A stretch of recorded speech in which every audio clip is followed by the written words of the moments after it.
Hi, my name is Kirsten, and I wanted to show you briefly one of my most frequented websites that I go on. It is called Reddit. It is not my favorite website, but I certainly go on here frequently. I created an account. It is Cat Kirsty. All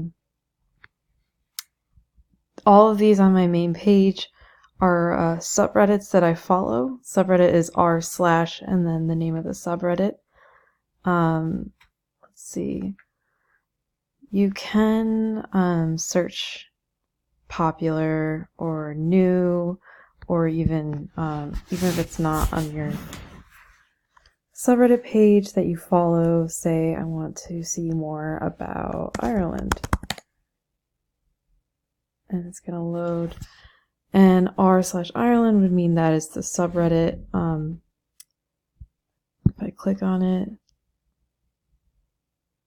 you will see that mostly the most recent posts.